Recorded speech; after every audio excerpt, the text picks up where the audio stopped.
Welcome to the deep dive. You're here because you want to cut through the noise and really grasp a topic. We take those stacks of sources and pull out the crucial insights, the stuff that sticks with you. Think of it as your shortcut to being seriously well-informed and hopefully having a bit of fun along the way. Yeah, absolutely. This particular deep dive is crafted just for you, the learner, someone who's looking to gain knowledge efficiently and enjoyably. Today we're venturing into the shadowy world of Supernatural. We're going to be dissecting its first 2 seasons specifically. Exactly. We're talking about the genesis of, well, a cultural phenomenon.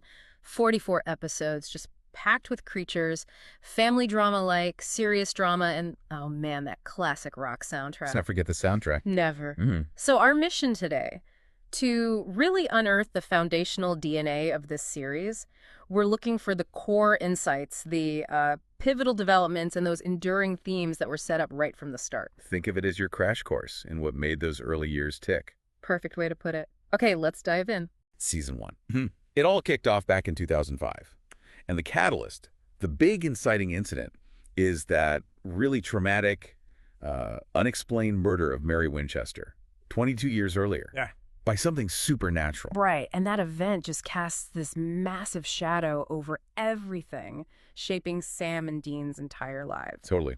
So we jump forward, and Dean, the older brother, basically just shows up and yanks Sam out of his normal-ish life at Stanford. Their dad, John, he's gone missing on a hunt. And that first episode, the pilot, it just throws you right into the show's format, doesn't it? The monster of the week thing, starting with the woman in white. Classic ghost story. It really is. What's kind of amazing about that pilot, looking back, is how quickly it sets everything up. Not just the monster out, but you already see the tension between the brothers, you know? Sam wants out, Dean's all in. That push and pull is there from minute one. Yeah. And it introduces their different views, Sam's resistance to getting pulled back in, duty versus desire. And then that ending. Wow. Just as you think maybe Sam can have that normal life, his girlfriend Jessica dies. And it's the exact same way their mother died. On the ceiling. The fire. That visual parallel is just brutal. It's shocking, but it instantly seals the deal for Sam. There's no going back for him after that. His path is set. No ambiguity left at all. Nope. So after the pilot, season 1 really starts weaving this tapestry of like folklore creatures, urban legends, myths. All sorts of stuff. Yeah. And each case, it doesn't just test their skills, right? It reinforces how much they need their dad's journal. Oh, the journal. Yeah, it's like their supernatural Google. Exactly. It's got all the lore, the weaknesses, how to fight these things. Like, take the Wendigo episode early on. Yeah, Wendigo, set out in the woods, super isolated. That one really taps into those basic fears, you know, the dark woods, being hunted. And it introduces that element of saving people, too. It's not just about killing the monster. It's about rescue. That's a big part of it early on. True. Then you get dead in the water. Exploring vengeful spirits, but these ones are tied to, like, specific places, past traumas. Right, and the idea that you often have to uncover the truth of what happened to them to put them to rest, like a supernatural detective work almost. Yeah, a kind of justice. Yeah. Then Phantom Traveler really kicks things up a notch. Okay, yeah. This is where demons come in properly, right? Exactly. Demons and the whole concept of exorcism. Yeah. And putting it on an airplane, genius. So claustrophobic, so tense. It signals like, okay, we're moving beyond just ghosts and local legends now. Big lore drop, definitely. And then there's Bloody Mary. Pure nightmare fuel from an urban legend. Yeah, the mirror thing is just creepy. Super creepy. And the specific way they have to defeat her, using the mirrors against her, is memorable. Shows how everyday objects can become, you know, dangerous. Skin was a big one too, I thought. Introducing shapeshifters. Oh, definitely. Because suddenly the threat can look like anyone. And when Dean gets framed for murder because of one, the personal stakes just shoot way up. Paranoia sets in. You can't trust what you see. Exactly. And we get other classics, too, like Hookman, that's tied to an object, has religious undertones. And bugs. That one was different. Yeah. With the curse on the land, the Native American lore connection. Yeah, and the resolution being tied to the sunrise was kind of unique. It shows the variety of threats they face and the different ways they might have to fight them. So alongside all these monster hunts, the main story, finding Dad, figuring out the yellow-eyed demon, Azazel starts to bubble up more. Yeah. Right. It weaves in and out. Home is a really key episode for that. Back to Lawrence, Kansas, their childhood home. Yeah.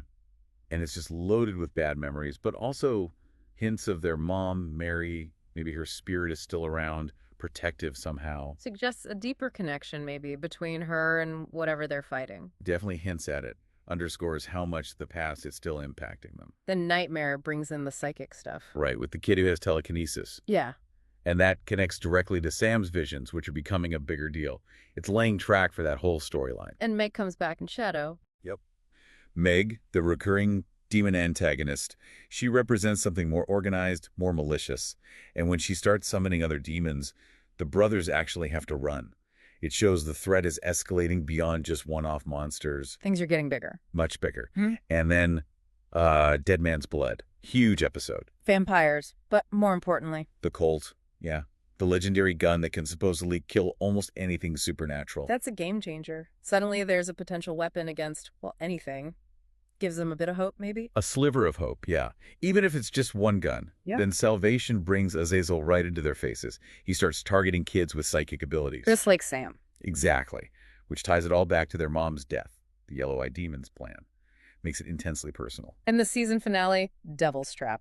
Just iconic. Totally. We get the actual Devil's Trap symbol, learn how to contain demons. They exorcise Meg, finally reunite with John. And then boom, the car crash. Yeah, orchestrated by a demon driving a truck. It just slams home how relentless this fight is. There's no safe haven. Wow. Okay, but season 1 wasn't just the main plot. There were some great standalones too, right? Develop the characters. Oh, absolutely. You had Asylum, exploring the psychological side of ghosts in a really creepy setting. Scarecrow introduced pagan gods, the theme of sacrifice. Faith was a big one for Dean, I think. Facing his own death, dealing with that faith healer who's powered by something dark, really pushes his pragmatic worldview. Yeah, tests him. And episodes like Route 666 touched on Dean's past, even brought in some heavier themes like racism within a ghost story. And the Benders. That one was chilling because the monsters were just people. Right. A good reminder that horror isn't always supernatural. Hell House was fun, kind of meta, playing with belief, creating reality.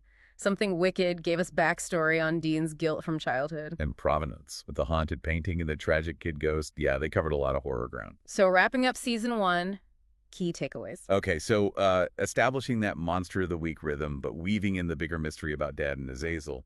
Introducing key lore, exorcisms, traps, the cult. And really grounding the relationship between Sam and Dean. Their motivations or differences, but that core bond. Exactly. The foundation is laid. Okay, season 2 airs in 2006, 2007, and it picks up like seconds after the crash. Immediately. The first episode title says it all. In my time of dying. And the tagline for the season, The War Begins, isn't just hype. Things escalate.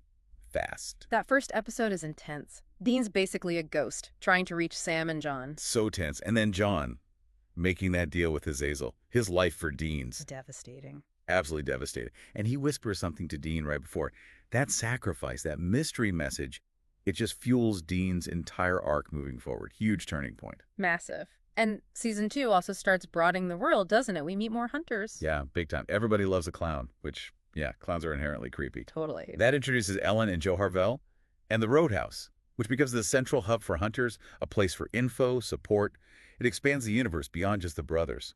And the monster in that one, the Rakshasa, is different too, hiding in plain sight. Yeah, shapeshifter vibes, but different lore. Then Bloodlust brings in Gordon Walker. Oh, Gordon, Mr. Black and White. Exactly. He represents that really extreme, ruthless side of hunting. No questions asked, just kill, which clashes hard with Sam and Dean's slightly more nuanced approach sometimes. And that episode introduces friendly vampires, right? Or at least vampires trying not to feed on humans. Yeah, which really challenges that easy all monsters are evil idea. Pokes at the moral gray areas. And speaking of Sam, his psychic abilities really come to the forefront in season 2. Azazel's plan starts getting clearer. Definitely. Simon Said shows us there are others like Sam out there. With powers, it hints that Sam's part of something much bigger. This group Azazel's cultivating.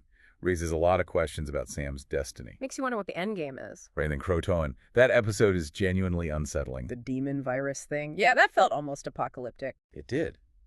Like wiping out whole towns. The way the infected just vanish. It's a chilling hint of the scale of the threat they might eventually face. Much bigger than just one demon. And Sam becomes more of a target himself in Hunted. Yeah, he learns more about these other special children, as Azazel calls them. And Gordon Walker starts hunting him, seeing him as a monster in waiting.